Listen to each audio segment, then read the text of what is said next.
Muy buenos días. ¿Cómo nos encontramos este día 31 de octubre? Por la gracia de nuestro Padre bendito, estamos con vida y listos para leer Esperanza tu vida. Muchas gracias, donde quiera que escuches estas lecturas, por darme la oportunidad de leer a tu vida. Gracias por permitirme llegar a tu privacidad. Irresistibles. Leeremos en 2 de Timoteo, capítulo 2, versículo 1. El apóstol Pablo escribe a Timoteo: tú pues, hijo mío, esfuérzate en la gracia que es en Cristo Jesús. 2 de Timoteo, capítulo 2, versículo 1. Hoy, 31 de octubre, se celebra un aniversario más de la Reforma Protestante. Por medio de la Reforma, Dios realizó una gran obra de reforma a la Iglesia e iluminar el mundo. Martín Lutero provenía de una familia de un humilde hogar en Alemania. El padre soñaba con que él fuera un abogado, pero el cielo tenía otro sueño para él. El conocimiento de Dios y la práctica de virtudes cristianas constituyeron su escuela de preparación para la misión. Lutero estaba cada vez más convencido de su condición pecaminosa y vivía lleno de mortificaciones, castigos corporales, con tal de ganar la aprobación de Dios. ¿Cuántos de nosotros también? A veces caemos en este error.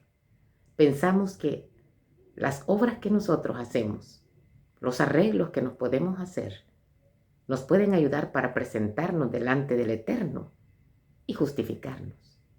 Al igual que Lutero, estamos en una equivocación. Staupitz le expuso la palabra a Lutero y le decía: en lugar de martirizarte por tus faltas, échate en los brazos del Redentor y confía en la justicia de su vida, en la expiación de su muerte. Ama a quien te amó primero. Lutero enseñaba en una famosa universidad de Wittenberg.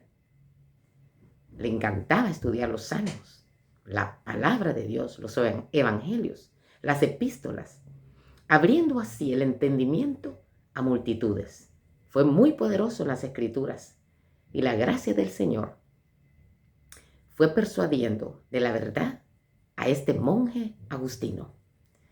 Subiendo devotamente las escaleras de Pilato, recordó las palabras de Pablo allí en el libro de Romanos capítulo 1, versículo 7, donde dice que el justo vivirá por la fe.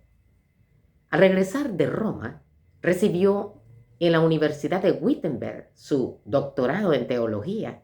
Ya no sería un monje nada más, sino un heraldo de la salvación, del perdón, la paz y la esperanza de vida inmortal.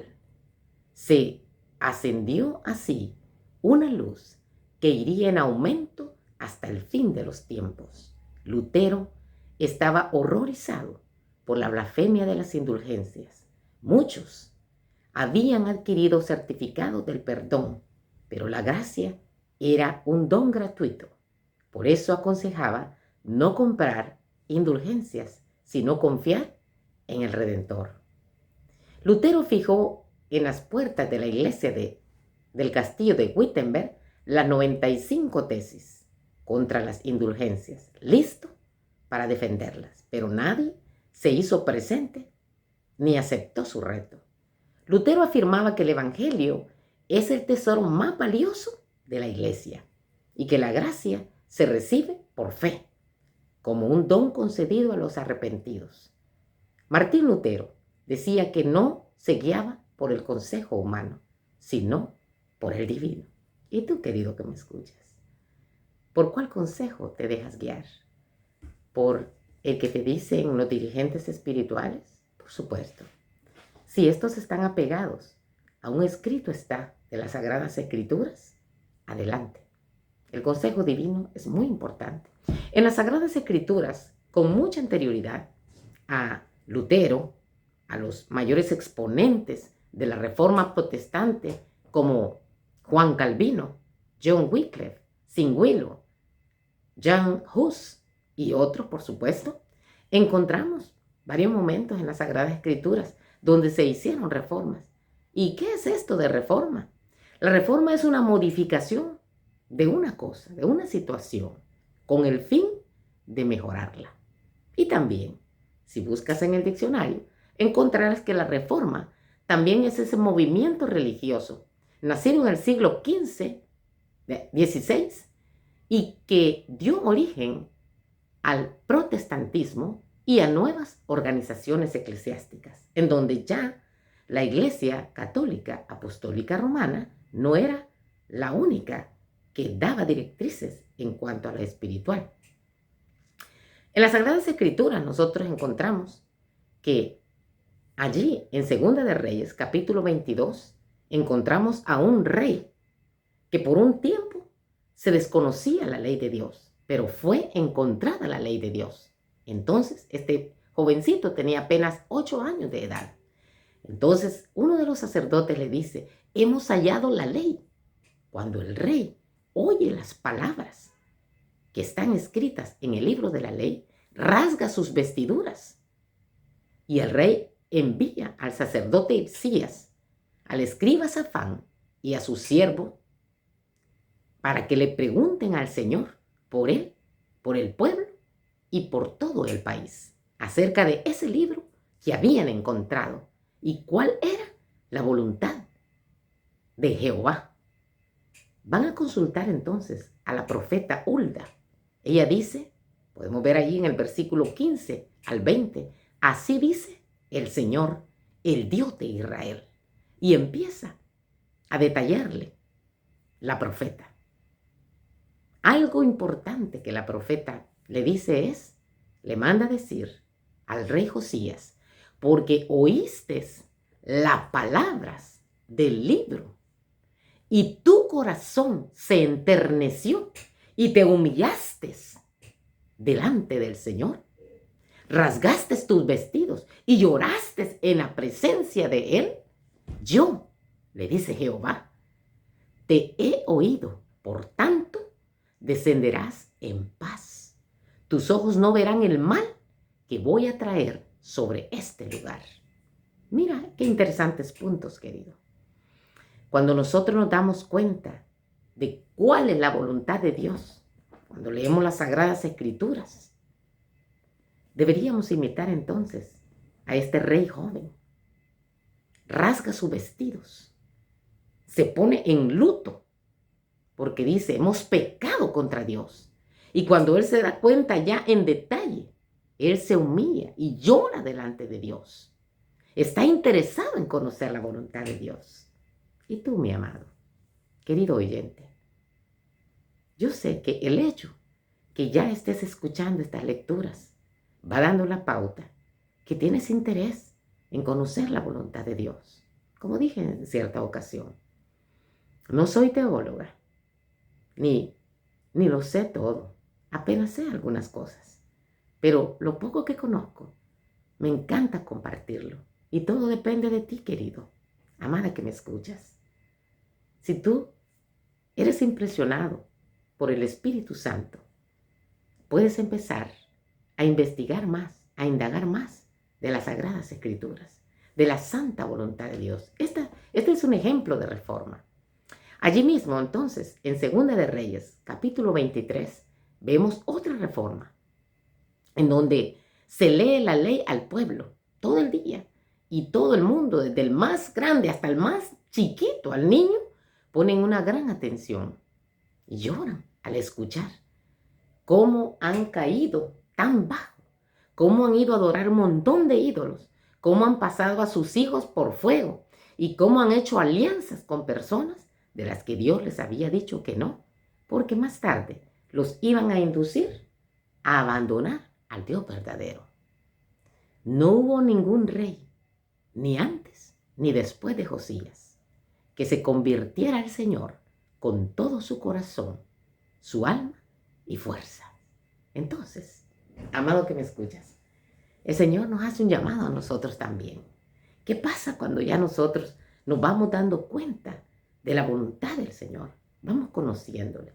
¿Cuál es la actitud que nosotros tomamos frente a la santa voluntad de Dios? Deberíamos entonces imitar a este rey joven, Josías, También las reformas son para decidir seguir al Señor, no seguir en el mismo rumbo en el que estamos. En el libro de Esdras, capítulo 10, versículo 1 al 11, estaba este hombre, que también era de la línea de los sacerdotes, orando. Y mientras oraba y confesaba su pecado, también lloraba, postrado ante la casa de Dios, que estaba en ruinas. Y se juntó junto a él una gran multitud. Hombres, mujeres y niños lloraban. Todo el pueblo. Nosotros, decían, hemos pecado contra nuestro Dios. Entonces, unos puntos importantes que este hombre hace allí es que confiesa a Dios su pecado. Y todo el pueblo se une a él. Otro es que deciden hacer la voluntad de Dios. Y el otro punto es que se separan. Hay muchas cosas en las que ellos estaban unidos, a las que Dios había dicho que no.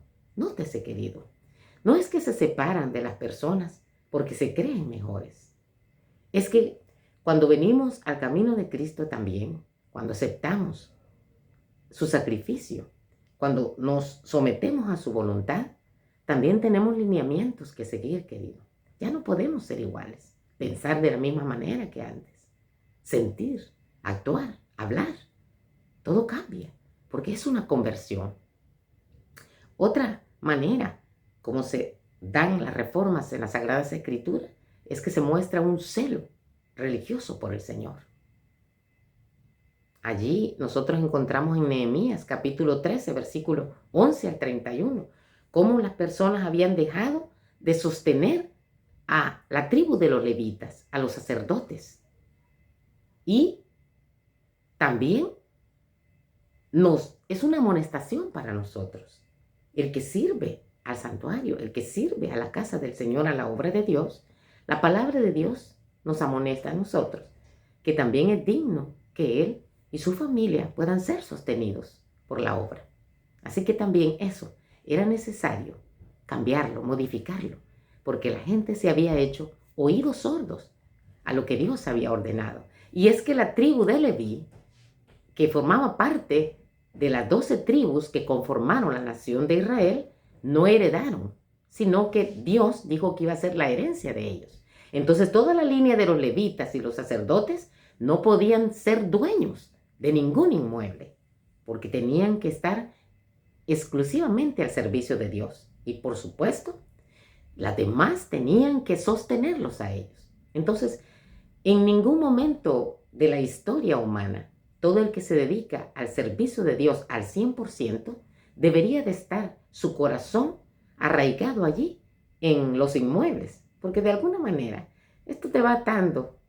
Así que, por eso es que cuando nosotros vemos a un dirigente espiritual que está lleno, es dueño de un montón de casas, de inmuebles, de palacios, bueno, está difícil esto de comprenderlo, porque a la luz de las Sagradas Escrituras, los levitas y los sacerdotes no heredaron terrenos, inmuebles, sino que deberían de vivir de las ofrendas, de la dadivosidad de todo lo demás.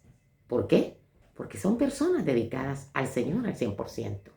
También de las reformas que nosotros encontramos en las Sagradas Escrituras, allí en Segunda de Crónicas, capítulo 19, versículo 1 al 11, vemos la restauración de los jueces.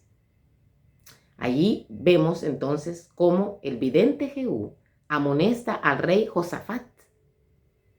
Hay algo bueno en ti, le dice, porque cortaste de la tierra los postes idólatras y dispusiste tu corazón a buscar a Dios. Esta es una cosa maravillosa, disponer nuestro corazón para buscar a Dios. Otra de las cosas que se tuvieron que reformar, y dijimos que reformar es modificar una cosa con el fin de mejorarlo, no de acuerdo a nuestro criterio, sino de acuerdo a lo que la palabra de Dios nos está ilustrando, nos está indicando. El pueblo de Israel también había empezado a vender, a comprar, a recibir comerciantes en el día séptimo.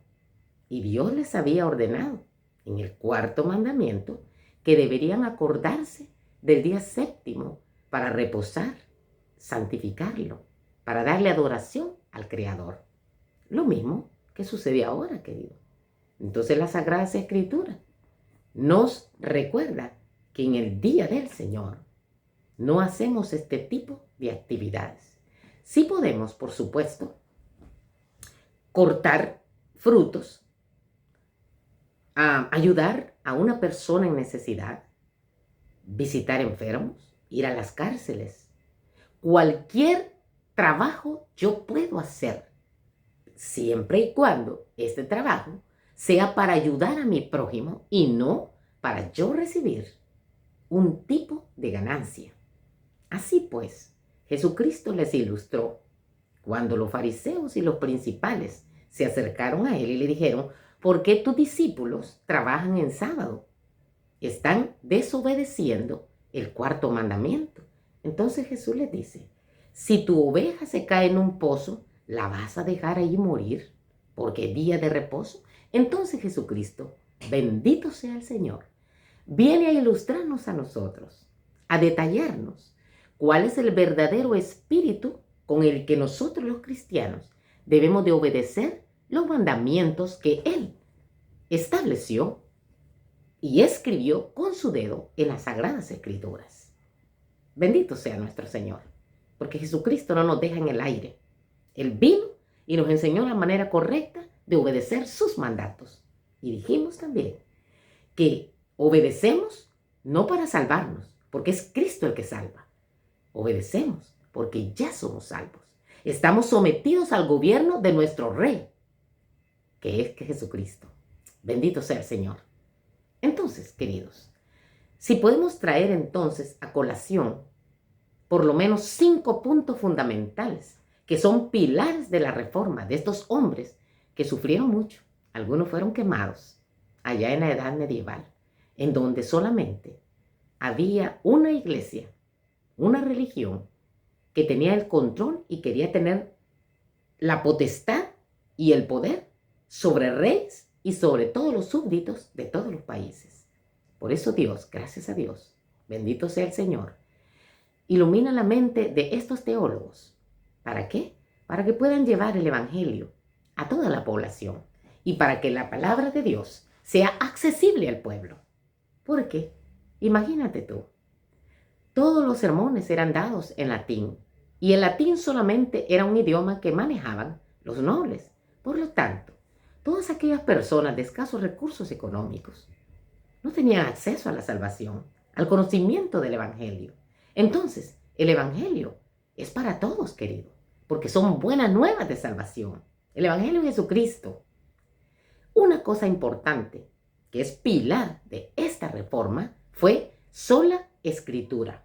Quiere decir que la Biblia es la palabra de Dios y es nuestra única regla de fe y conducta. No hay ninguna tradición u otro libro por encima de ella.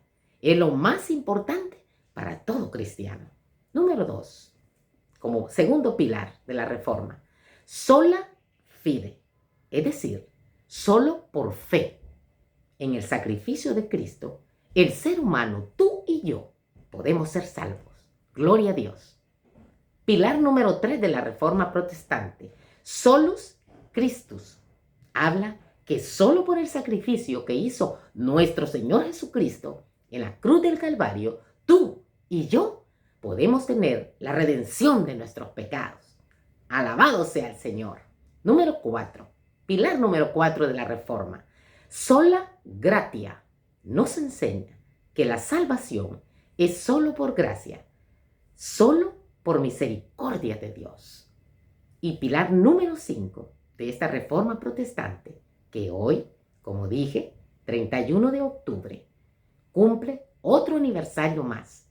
Soli Deo Gloria significa que solamente Dios es digno de recibir toda la gloria de todos los seres de la creación. Aleluya, gloria sea al Señor. Allá el Papa León X manda una gula papal en donde el 3 de enero de 1521 excomulga a este monje agustino, Martín Lutero, y así queda fuera de la Iglesia Católica Apostólica Romana. ¿Por qué? Decían en ese entonces que por ser hereje. Pero si la historia tú la lees en detalle, no era ningún hereje, simplemente quería dar a conocer a la población el Evangelio. Quería que tuvieran acceso. Qué triste es, querido, para aquellas personas que eran de escasos recursos económicos. Sabían que sus almas iban a arder en el infierno, es lo que les enseñaban, porque no tenían dinero para comprar las cartas que vendían. Estas cartas decían que inclusive una persona que estuviera muerta, tú podías comprar una de estas indulgencias, inmediatamente salía del purgatorio o donde quiera que estuviera. Qué mentiras más grandes, querido. Y el enemigo, y quiero decirlo claramente, el enemigo sigue usando de su astucia para engañar a las personas, hacerles creer que después de la muerte hay otro lugar donde la gente va y está angustiada. La Sagrada Escritura nos dice a nosotros que cuando morimos, el cuerpo se desintegra y va a formar parte nuevamente de la tierra donde fue tomado, y el espíritu vuelve a Dios. Seguiremos tratando estos puntos en sesiones por venir, si Dios nos presta vida. Isaías 55:6. Buscad al Señor mientras pueda ser hallado. Llamadle en tanto que está cerca. Deuteronomios 4:29. Pero desde allí buscarás al Señor tu Dios y lo hallarás si lo buscas con todo tu corazón y con toda tu alma. Isaías 26:9. Mi alma te desea. En verdad mi espíritu dentro de mí te busca con diligencia. Porque cuando la tierra tiene conocimiento de tus juicios, apenas y aprende justicia los habitantes del mundo.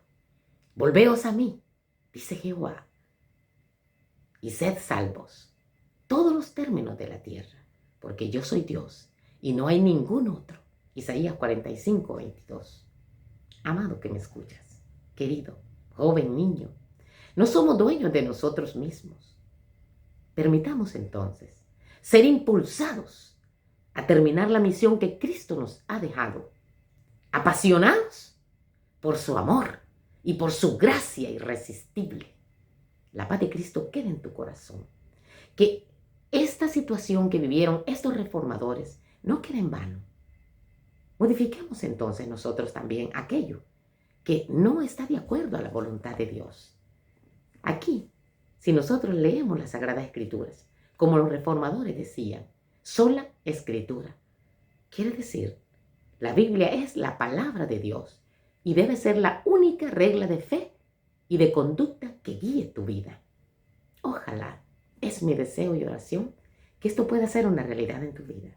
Si Dios lo permite, nos encontraremos en una nueva sesión. La paz de Cristo quede con nosotros. Amén.